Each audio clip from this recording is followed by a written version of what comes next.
Power star Pawan Kalyan హీరోగా ఉస్తాద్ భగత్ సింగ్ అనే cinema రూపొందుతున్న సంగతి తెలిసిందే. రీమేక్ స్పెషలిస్ట్ గా పేరు ఉన్న హరీష్ శంకర్ ఈ సినిమా డైరెక్ట్ చేస్తున్నాడు. ఈ సినిమా మొదలైనప్పుడు తమిళ సూపర్ స్టార్ విజయ్ హీరోగా నటించి అట్లే డైరెక్ట్ చేసిన తేరి అనే సినిమాకు రీమేక్ గా మొదలు పెట్టారు. అయితే పవన్ కళ్యాణ్ రాజకీయాల్లో బిజీ కావడంతో సినిమా నిలిచిపోయింది. ఇప్పుడు మళ్లీ షూటింగ్ స్టార్ట్ అయి వేగంగా జరుగుతుంది. సినిమాకి సంబంధించి అనేక మార్పులు చేర్పులు చేసినట్టే ప్రచారం జరుగుతుంది. ఆ తర్వాత షూటింగ్ కూడా మొదలైంది. అయితే ఒక హీరోయిన్ తోనే అది అందరూ భావిస్తున్న నేపథ్యంలో ఇప్పుడు మరో హీరోయిన్ రంగంలోకి దిగింది. పవర్ స్టార్ పవన్ కళ్యాణ్ హీరోగా వస్తున్న ఉస్తాద్ భగత్ సింగ్ సినిమా మీద ప్రేక్షకుల్లో మంచి అంచనాలైతే ఉన్నాయి. హరీష్ శంకర్ పవన్ కళ్యాణ్ కాంబినేషన్ లో వస్తున్న రెండో సినిమా కావడంతో ఈ సినిమా మీద పవన్ కళ్యాణ్ అభిమానులు భారీ ఆశలు పెట్టుకున్నారు. ఇక వీళ్ళ కాంబినేషన్ లో వచ్చిన గబ్బర్ సింగ్ సినిమా పెను రికార్డులను క్రియేట్ చేయడమే కాకుండా పవన్ కళ్యాణ్ కెరీర్ లోని బిగ్గెస్ట్ సక్సెస్ఫుల్ సినిమాగా నిలిచింది. 10 సంవత్సరాల తర్వాత పవన్ కళ్యాణ్ కి భారీ సక్సెస్ ని అందించిన సినిమా కూడా అదే కావడం విశేషం. మరి ఇప్పుడు వీళ్ళ కాంబినేషన్ లో రాబోతున్న ఈ సినిమాతో మరోసారి పెను ప్రపంచాన్ని సృష్టించడానికి రెడీ అవుతున్నారు అంటూ సగటు ప్రేక్షకులు సైతం కాన్ఫిడెంట్ ని వ్యక్తం చేస్తున్నారు. ప్రస్తుతం ఉస్తాద్ భగత్ సింగ్ సినిమా స్టోరీని కొంతవరకు మార్పులు చేర్పులు చేసినట్లుగా తెలుస్తుంది.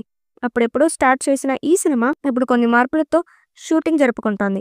అయితే ఇందులో టాలీవుడ్ స్టార్ హీరో విలన్ గా నటిస్తున్నట్లు కూడా తెలుస్తోంది. యాంగ్రీ మ్యాన్ గా మంచి గుర్తింపును సంపాదించుకున్న రాజశేఖర్ ఇందులో విలన్ గా నటిస్తున్నాడని వార్తలైతే వస్తున్నాయి. గబ్బర్ సింగ్ సినిమాలో పవన్ కళ్యాణ్ రాజశేఖర్ ని ఇమిటేట్ చేస్తూ ఆయనలా మాట్లాడాడు.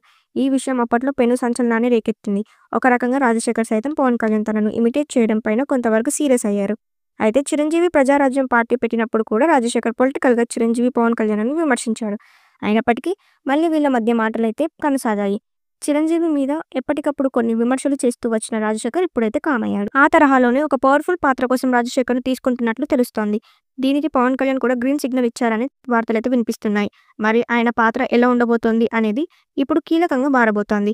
ఉస్తాద్ భగత్ సింగ్ సినిమా మాత్రం వచ్చే ఏడాది ప్రేక్షకుల ముందుకు రాబోతోంది. ఇక ఈ సినిమాను ఎప్పుడు రిలీజ్ చేస్తారనేది సరైన డేట్ అయితే అనౌన్స్ చేయనప్పటికీ వచ్చే ఏడాది మాత్రం ఈ సినిమాను పక్కాగా ప్రేక్షకుల ముందుకు తీసుకొస్తారని అటు పవన్ కళ్యాణ్ ఇటు హరీష్ శంకర్ తీవ్రమైన ప్రయత్నాలు అయితే చేస్తున్నారు. తేరి రీమేక్ గా మొదలైన ఈ యాక్షన్ మూవీ తర్వాత స్ట్రైట్ సబ్జెక్ట్ గా మారిందని ప్రచారం జరిగింది. కానీ అదెంతవరకు నిజమో సినిమా చూస్తే కానీ క్లారిటీ రాదు. ఇన్సైడ్ టాక్ అయితే మెయిన్ పాయింట్ మాత్రమే తీసుకొని గుర్తుపట్టలేని మార్పులు చాలా చేశారని, పూర్తిగా ఫ్రెష్ ట్రీట్మెంట్ తో ఫ్యాన్స్ ఊహించని స్థాయిలో మాస్ మీల్స్ ఉంటాయని టీం సభ్యులు ఊహిస్తున్నారు. శ్రీలీల, రాశిఖన్నా హీరోయిన్లుగా, పార్టిబన్ విలన్ గా నటిస్తున్న ఉస్తాద్ భగత్ సింగ్ కు దేవిశ్రీ ప్రసాద్ సంగీతం ప్రధాన ఆకర్షణ కానుంది.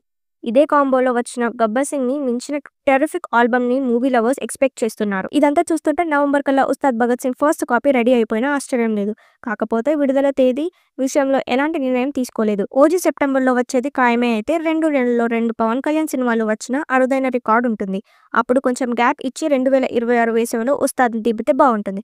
రాజకీయాల దృష్ట్యా పవన్ కళ్యాణ్ ఇకపై సినిమాలు చేయడం అనుమానంగా ఉంది కాబట్టి దానికి అనుగుణంగా రిలీజ్ ప్లాన్స్ ఉండాలి అన్నట్లు ఉస్తాద్ భగత్ సింగ్ లో మార్షల్ ఆర్ట్స్ బ్యాక్ డ్రాప్ మంచి పవర్ఫుల్ ఫైట్స్ ఉన్నాయట. మరి ఈ చిత్రం ఎలాంటి రికార్డ్స్ క్రియేట్ చేస్తుందో చూడాలి.